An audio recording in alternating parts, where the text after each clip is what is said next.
Hola, ¿qué tal? Les doy la bienvenida. Mi nombre es Elías González, este es el blog Amanecer y como siempre aquí tratando de compartir algún material que impulse a la reflexión en torno a temas de mística, espiritualidad, filosofía, psicología, cuestiones políticas, movimientos sociales.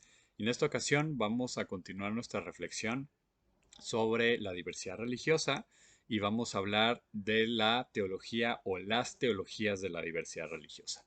Y para poder abordar esta cuestión, primero vamos a contextualizar un poco la problemática.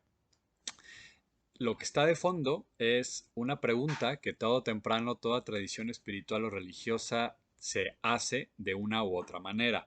Vamos a acotar y matizar esta afirmación, ¿no? Pero ahorita partiendo, digamos, de cierto lugar común, toda tradición espiritual o religiosa todo o temprano se topa con la diversidad, es decir, con el hecho fáctico de que existen otros grupos humanos con costumbres, con creencias, con visiones de mundo y con experiencias espirituales que no son precisamente las mismas que el observador, ¿no? Que la cultura desde la cual se observa esta diversidad. Aquí, digamos, entonces surge el reto de explicar cuando, repito, una tradición se encuentra con otras, pues tratar de explicar o dar cuenta de por qué existe esta diversidad, ¿no? Y a partir de ahí, pues hay distintas posibilidades de explicación. Y no solo es la explicación de por qué existen estas otras diversidades o estas otras tradiciones, sino también cómo leerlas y qué tanto se puede uno relacionar con ellas, qué tanto se rechaza, ¿no? Porque al final del día, ¿no? Para muchas tradiciones, ¿no? No para todas, pero para muchas que normalmente ostentan, digamos, su propia tradición como pretensión de validez y pretensión de verdad respecto a un conocimiento incluso de una realidad última, una supuesta realidad trascendental, entonces el hecho de que de pronto aparezca otra tradición que aparentemente tiene postulados que por lo menos matizan o incluso niegan los propios, entonces eso de manera natural provoca un problema, ¿no? Y se tiene que responder de una u otra manera. Y repito, existen muchas posibles respuestas. Entonces, en este video voy a abordar las tres más tradicionales, ¿no? Por lo menos dentro del esquema de la tradición católica, pero en el catolicismo romano, ¿no? De la Iglesia Católica Apostólica Romana, se fueron desarrollando estas tres posturas, pero vale la pena también mencionar que no son exclusivas de esta iglesia, sino que muchas otras tradiciones también se puede reconocer, ¿no? La postura de estas otras tradiciones dentro de estas tres posturas, ¿no? Entonces, por eso se me hace importante, que van a ser la teología exclusivista, la teología inclusivista y la teología pluralista. Entonces, vamos a abordar brevemente cada una de ellas. La teología exclusivista es, como su nombre lo dice, ¿no? Tiende a la exclusividad y su mayor representante en cuestión de sentencia es la famosa extra ecclesia nulla salus, es decir, fuera de la iglesia no hay salvación, y esta fue la postura oficial de la Iglesia Católica Romana durante siglos, ¿no? Es decir, la iglesia se topa, ¿no? Con la diversidad de tradiciones, ¿no? Primeramente con el mundo donde nace el primer cristianismo, entonces, desde la tradición judía, de donde surge, las tradiciones grecolatinas, también el contacto que se tiene con todo Oriente, incluso el Medio Oriente, pero también el Oriente lejano, ¿no? Como tradiciones chinas o indias, posteriormente el Islam, posteriormente, ¿no? La tradición cristiana, pues tuvo que de alguna manera tratar de responder de qué manera, ¿no? La experiencia cristiana se posiciona frente a estas otras experiencias de vida, ¿no? Y una que reinó durante siglos, incluso ad intra del propio cristianismo, es decir, incluso la Iglesia Católica frente a otras denominaciones cristianas, cuando ya se da el primer cisma fuerte, ¿no? Que es entre la Iglesia Católica Romana Occidental y la Iglesia Ortodoxa oriental y posteriormente con las iglesias reformadas, es esta misma actitud de extra ecclesia nulla salus, ¿no? Fuera de la iglesia, y entiéndase iglesia por Iglesia Católica Romana, no hay salvación, es decir, están mal, todas estas tradiciones viven en la ignorancia, no conocen la verdad y, digamos, en el mejor de los casos, pues se acercan un poco, ¿no? A la tradición o tienen la esperanza de encontrar la verdad o salvarse siempre y cuando acepten, ¿no? Pertenecer a la tradición de esta iglesia. Repito, ahorita lo explico en términos católicos, pero, es decir, de la Iglesia Católica Romana, pero esta misma actitud exclusivista va a estar presente en otras tradiciones, ¿no? Por eso les digo, aunque el concepto proviene de ahí, la actitud exclusivista no es exclusiva ni del cristianismo, ni del, mucho menos del catolicismo romano, sino que lo encontramos en muchas otras tradiciones de igual manera, en distintos budismos, ¿no? En distintos grupos también de tradición india, etcétera, etcétera. Nociones que fuera de esta tradición, en el mejor de los casos, pues las otras tradiciones apenas prueban un pedacito de la verdad, pero se quedan cortas, ¿no? Y entonces la auténtica verdad, la auténtica revelación o la auténtica liberación se alcanza exclusivamente en un camino dado, ¿no? Y esto lo podemos ver incluso, por ejemplo, ¿no? Ciertas actitudes exclusivistas en personajes, ¿no? Aparentemente pluralistas y muy abiertos, como el actual Dalai Lama, el cual, si bien, digamos, tiene muchísimas expresiones y textos y participaciones en donde pues se expresa a favor de la diversidad religiosa y que cada quien siga su camino, también ad intra y particularmente ad intra del budismo, también hay señalamientos de él en donde defiende su propia escuela, ¿no? El budismo tibetano y dentro del budismo tibetano una cierta escuela, porque también hay diversidad allí, como el único camino en el que realmente se alcanza la liberación plena, ¿no? Y entonces esta actitud exclusivista, repito, no va a ser exclusiva ni del cristianismo, del catolicismo romano, sino en general lo podemos encontrar en muchas tradiciones. Pasemos ahora a la siguiente tradición, o perdón, a la siguiente postura, que sería la teología inclusivista de las religiones. La teología inclusivista puede ser representada por la máxima del teólogo jesuita del siglo pasado, Karl Rahner, con su famosa frase de cristianos anónimos. ¿Qué significa esto? Que hay personas, ¿no? Que son en el fondo, digamos, viven la experiencia crística, aunque no le nombren como tal. Otras, digamos, como expresiones inclusivistas, incluso antes, ¿no? Del siglo XX, porque, a ver, antes del siglo XX lo que reinaba en el mundo cristiano era sobre todo el exclusivismo.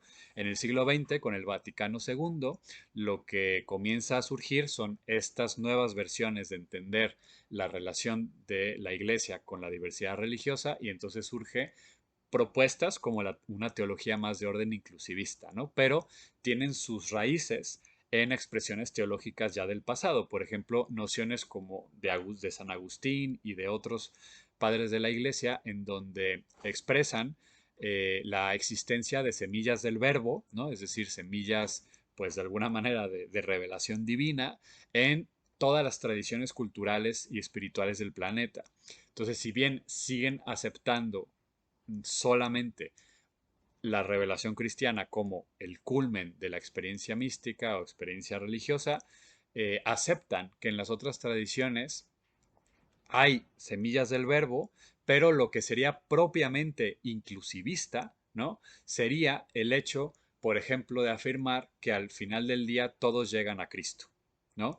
Y que entonces, a pesar de que en esta vida no vivas dentro de una tradición cristiana y no tengas, digamos, la oportunidad de profesar dicha fe, si eres una persona ética, comprometida y amante, digamos, de Dios en el Islam, en alguna rama de lo que hoy se llama erróneamente hinduismo, si eres practicante zen, etcétera, y lo vives plenamente, al final del día te vas a encontrar con Cristo y vivirás la experiencia, pues, de la resurrección en este caso, ¿no? Y entonces eso sería de alguna manera como la teología inclusivista. me detuve mucho a la crítica de la teología exclusivista, porque creo que, digamos, cae por su propio peso. Hoy es muy complejo, sobre todo en ambientes de alguna manera un poco más dialogales, que nos interesa también la condición humana en su totalidad y que no podemos concebir algo así como una teología exclusivista, ¿no? Hoy, pues, si bien claro que hay grupos, no solo en el cristianismo, sino en otras tradiciones, que van a seguir defendiendo que solamente existe una vía correcta para alcanzar la liberación, el culmen, la unión con Dios, eso, pues digamos, pues en el fondo es mucho más sencillo comprender que esta postura pues peca de colonialista, de hegemónica, de opresora, de discriminación, etcétera, y que además de una pésima comprensión justamente de otras tradiciones. Normalmente quien defiende la teología exclusivista no conoce otra tradición, ¿no? A fondo, no se atreve a entrarle de fondo, ¿no? En el caso de la teología inclusivista, pues un poco la crítica sería, pues que al final del día, digamos, aparentemente es mucho más abierta, y en parte sí, pero, repito, al final del día termina como engullendo esta diversidad, ¿no? Diciendo, bueno, al final todos llegamos a Cristo. Al final hay, digamos, como posturas inclusivistas un poquito más no tan necesariamente ancladas en una tradición explícita, pero que terminan justamente como vimos en otros videos. Por aquí les voy a dejar lo de la filosofía, la crítica a la filosofía perenne que hicimos hace poco, pues que terminan creando una suerte de nueva tradición, ¿no? Llámese New Age o una suerte de posmodernidad, en donde pues ya no le llaman Dios o Cristo, pero al final todos creemos en el amor, al final, etcétera, etcétera, y entonces termina siendo una suerte también de teología inclusivista. Y lo mismo que sucede con la exclusivista, no es propiedad privada, ¿no? De las teologías cristianas, ¿no? Sino que, por ejemplo, ¿no? Posicionamientos como el Islam, que abordan temas, por ejemplo, en el propio Corán, ¿no? Cuando se afirma el, si Dios hubiera querido hacerles a todos una misma religión, lo hubiera hecho, ¿no? Entonces es como si la misma diversidad religiosa fuera como querida por el Islam. Esto, digamos, desde cierto punto de vista, podría ser leído más en el esquema de la teología pluralista que vamos a abordar enseguida, ¿no? Pero, por ejemplo, ¿no? Volviendo al Islam, estas y ciertas corrientes y ciertas interpretaciones del Islam, ¿no? Lo mismo está ahorita más claro como que en el cristianismo existen todos este tipo de posicionamientos frente a la diversidad religiosa. Lo mismo sucede en el Islam, ¿no? Hay Islam exclusivista, hay Islam inclusivista, es decir, aquel que afirma, ¿no? Que al final todo mundo es musulmán porque, ¿no? Musulmán significa sometido a Dios y por definición, pues Dios es el principio y entonces, digamos, está sobre todo un poco también esto del Sanatana Dharma de la India, ¿no? La religión universal, al final todo mundo, ¿no? Es sirviente de alguna manera de Dios. Entonces, esta manera, ¿no? de comprender eh, la diversidad religiosa, es decir, ¿no? Al final todos musulmanes, todos vamos a llegar a Cristo, todos vivimos el Sanatam Dharma, la religión eterna, porque somos almas que quieren llegar a casa. Es decir, estas nociones que intentan de alguna manera reconocer la diversidad y reconocer que se puede llegar, quizás, o sea, la gran diferencia es que la exclusivista dice solo hay un camino para llegar a la meta, la inclusivista dice solo hay una meta y hay muchos caminos, pero esa meta es caracterizada según la tradición propia, ¿no? Llámese cristiana, islámica, judía, Vaishnava, budista, Lakota, etcétera, ¿no? Finalmente, ¿no? La teología pluralista de las religiones, y aquí se subdivide, ¿no? De alguna manera es la que hoy está un poco más en boga, porque de alguna manera quiere buscar dar cuenta del pluralismo religioso y al mismo tiempo reconocer esta pluralidad. Y hay como distintos tipos de pluralismo religioso, ¿no? Hay unos que son pues más de orden ontológico, metafísico, otros que son más materialísticas, contextuales, constructivistas, ¿no? Es decir, que la diversidad eh, corresponde a una suerte pues de cómo pues simplemente la vida es diversa y tenemos distintas lenguas porque vivimos en distintos contextos, provenimos de distintas culturas, pero pueden como también afirmar, y son los tipos de pluralismo, que afirman la existencia de una realidad última de la cual emana la diversidad y es una diversidad que no es accidental y que no es un castigo ni un peligro, ¿no? Digamos como podría ser como cierta lectura de la Torre de Babel, ¿no? En donde se hablaba una sola lengua, se quiso conquistar el cielo y Dios castigó destruyendo la torre y por eso ahora vivimos distintas lenguas, como esta noción de que la diversidad es una suerte de parte de la caída y cuando lleguemos pues a la iluminación o evolucione la humanidad espiritualmente o como sea que cada quien le quiera llamar, vamos a pues llegar a una experiencia común, ¿no? Y entonces eso, digamos, podría estar dentro de cierto pluralismo, pero normalmente los pluralismos que a mí se me hacen más interesantes son los que no ven la diversidad o la multiplicidad o el pluralismo como parte de la caída o como parte de la condición humana corrompida, sino que justamente esta diversidad es celebrada, aplaudida, cultivada, porque se considera que se puede, ¿no? Eh, Fecundar las tradiciones entre ellas, aprender unas de las otras, y entonces estaríamos como más en este contexto. Aquí pues hay muchos problemas, ¿no? También en la teología pluralista, porque algunas, digamos, devienen en esto de la filosofía perenne, que ya hablamos, es decir, que existe una sola realidad última, distintos caminos, pero al final todo es lo mismo. También esto de la teología pluralista puede pues llegar a ser bastante colonial, a no aceptar, digamos, o no reconocer el valor de las concretizaciones puntuales y específicas de cada tradición, y entonces pareciera que daría igual ser budista zen, a ser indígena lakota, a vivir una tradición africana, es decir, pareciera que da igual porque al final todos llegamos a la misma realidad última, ¿no? Y entonces las particularidades y especificidades de siglos y a veces milenios de construcción de técnicas, sabidurías, textos, metodologías, técnicas de procesos espirituales y la especificidad de cada experiencia mística en lo concreto parecía que es algo intrascendente, ¿no? Es una suerte también como de helenianismo teológico, ¿no? En cuestión de la diversidad religiosa.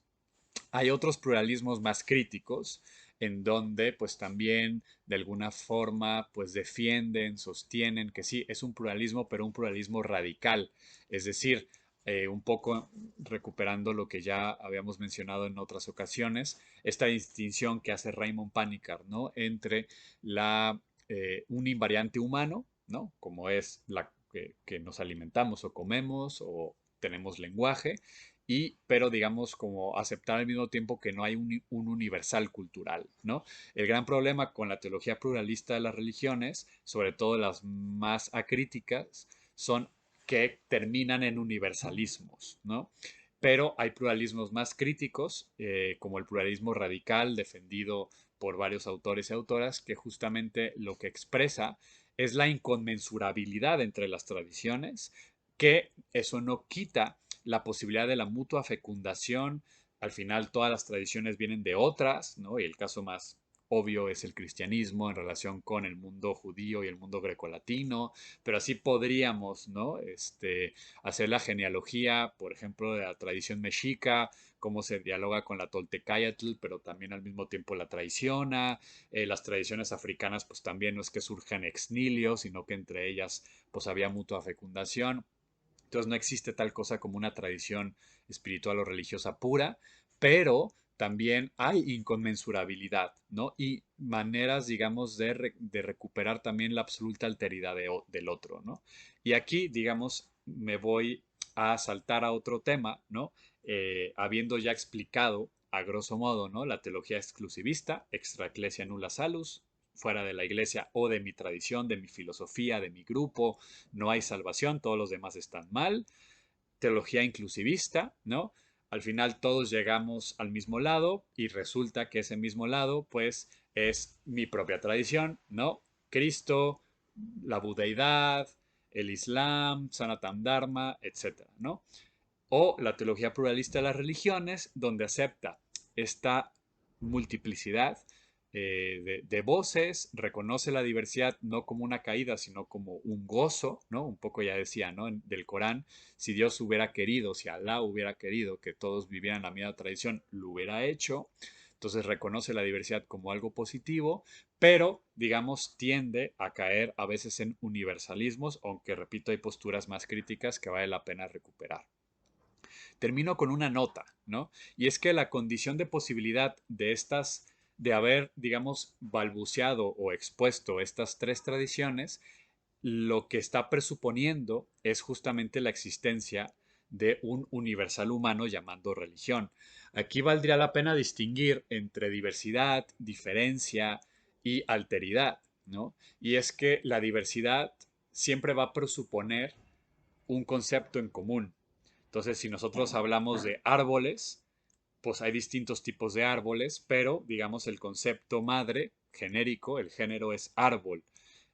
Aquí, como bien por ejemplo, nos va a advertir Nietzsche, ¿no? En uno de mis textos favoritos de él, que es sobre verdad y mentira en sentido extramoral, nos dice, pues la verdad es que ese salto de la construcción del concepto, por ejemplo, el ejemplo que él pone es hojas de árbol, si nosotros agarramos las hojas de árbol en su multiplicidad, pues no hay nada como en común, o sea, es decir, el salto de que construimos el concepto hoja, pues es nuestro, ¿no? Es nuestra construcción del sujeto, pero en la vida real no hay dos hojas iguales ni siquiera, ¿no? Nosotros hacemos esos saltos conceptuales porque los necesitamos para vivir en el mundo, ¿no? Lo mismo sucede con la invención de la religión, ¿no?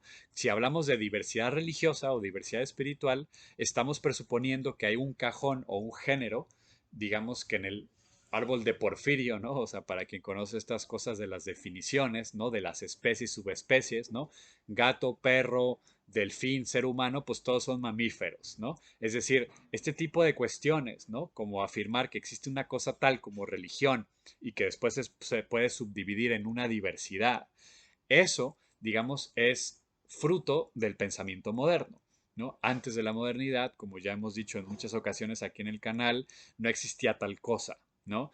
Ya mencionábamos que la noción religiones, por ejemplo, para el siglo XVI español, para personajes como Teresa de Jesús, Ignacio de Loyola, Juan de la Cruz, religiones se referían a las religiones, a las órdenes religiosas católicas, agustinos, dominicos, jesuitas, carmelitas, franciscanos, etcétera, ¿no? No metían ahí al judaísmo, al islam y menos otras tradiciones que todavía por la cuestión del bloqueo islámico del contacto entre Europa e India, pues llevaban siglos, digamos, sin contacto con la India o con la China, ¿no? Cosa que sí se tenía en la antigüedad. Eh, entonces, lo que aquí quiero como subrayar es que esta noción de las teologías de la diversidad religiosa presuponen el concepto moderno de religión, ¿no? Y presuponen la existencia de este universal humano entendiendo como religión. Si tumbamos eso, pues entonces la pregunta de una tradición espiritual y cultural que se topa con otro grupo humano, pues es el choque, no tanto del diálogo entre las religiones, sino, pues eso, el diálogo entre las personas y la diversidad de modos de experimentar el mundo, ¿no? Y eso pues nos llevaría quizás a otros lugares. Pero como estamos en un mundo en donde ya existen tal cosas como las religiones, por más que las queramos tumbar, o las espiritualidades, ¿no? Por más que queramos también definir la genealogía de la espiritualidad que viene de la también de un concepto cristiano y que se pone de moda gracias a la Organización Mundial de la Salud, etcétera, etcétera, ¿no? Otras historias. Por más que queramos de alguna manera decolonizar los conceptos, hacer genealogías críticas, al final del día, pues bueno, son las palabras con las que nos movemos y hoy sí podemos hablar de diversidad religiosa, porque aunque sea una cosa inventada, no le quita su realidad, ¿no? Cada vez que yo digo, bueno, es un invento moderno, lo único que quiero decir con eso es pues no lo tomemos tan en serio porque se puede terminar y podemos también crear otras cosas, ¿no? Pero, digamos, eso no le quita su ámbito de realidad porque todo lo humano también es invento, ¿no? Entonces no es una cuestión de volver a una esencia prístina donde no había inventos, sino que, a ver, también lo que había antes de la modernidad eran inventos y modos de producción mitopoética, o sea, es decir, de creación de mitos humanos para entender el mundo y relacionarse entre ellos, ¿no? Entonces tampoco es como una vuelta a lo premoderno, es decir, simplemente como historizarlo para decir, bueno, hablar de teologías de la diversidad religiosa tiene esa problemática, pero hoy en día es pertinente porque en efecto hoy chocan modos de pensar, modos de vivir, modos de creer, a las cuales les llamamos religiones, ¿no? O tradiciones espirituales también. Bien, espero que este video nos haya ayudado, haya aportado también a la comprensión de todos estos fenómenos. Ojalá les haya gustado y en ese sentido pues les invito a que se suscriban al canal, a que nos dejen sus comentarios y sus preguntas y que compartan también este material. Pues muchas bendiciones, mi nombre es Elías González y nos vemos en el próximo video.